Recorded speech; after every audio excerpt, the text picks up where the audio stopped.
जिस राज्य में महिला मुख्यमंत्री हो, उस राज्य में महिला सुरक्षित है? ये सवाल मेरे साथ साथ पूरे देश की महिलाओं के जहन में है। हम आज महिला सशक्तिकरण की बात करते हैं, हम आज बेटी बचाओ बेटी पढ़ाओ की बात करते हैं, लेकिन क्या देश की बेटियां सुरक्षित है? ममता दीदी, आखिर आपके राज्य में क्या हो रहा है ये? नमस्कार, मेरा नाम अनुभव है और आप देख रहे हैं newsviews.in।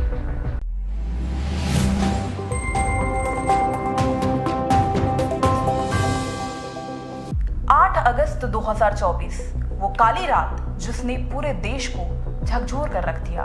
उस रात ने दिखा दिया कि आज़ादी को 78 साल तो पूरे हो गए, लेकिन आज भी बंगाल सेफ नहीं है। हमारे यहाँ डॉक्टर्स को भगवान का दूसरा रूप माना जाता है, जो दुनिया छोड़ रहे इंसान को एक नई जिंदगी देते हैं, लेकिन उन्हें क्या पता वो किसी के हैवानियत का शिकार होने वाली है। इसी तरह से एक हैवान का शिकार बनी बंगाल की एक डॉक्टर।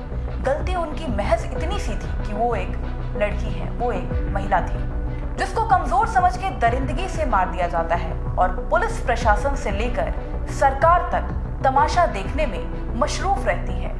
कहाँ थी पुलिस जब उस दरिंदे ने एक बेटी के साथ दरिंदगी की हरकत की? कहाँ थी ममता दीदी, जो आज एक ऐसे मुद्दे को राजनीतिक दिशा दे रही हैं? एक महिला होकर वो क्यों नहीं समझ रही कि एक महिला के दर्द को? मुख्यमंत्री है वो प्रदेश की, और दीदी के राज्य में कोलकाता के आरजे कर सरकारी अस्पताल के अंदर रात में एक संजय रॉय नाम का एक दरिंदा घुसता है, जो पेशे से सिविक वॉलंटियर है। कोलकाता पुलिस के लिए जनाब काम भी करते थे।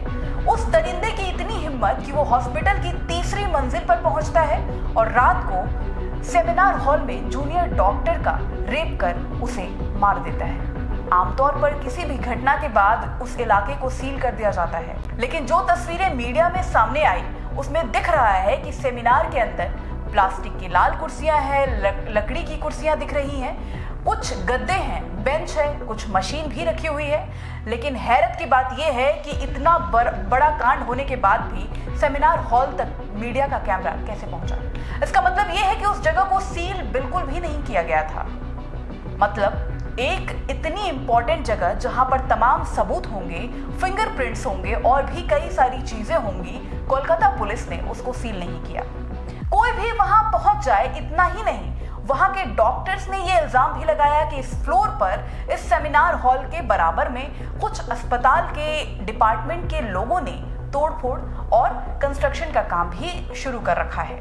तो मतलब जिस पूरे फ्लोर को ही सील हो जाना चाहिए था, वो फ्लोर खाली है, कोई भी आ जा सकता है। अब आप अंदाजा लगा लीजिए कि वहां पर कितने सबूतों के साथ साथ छेड़छाड़ हुई है।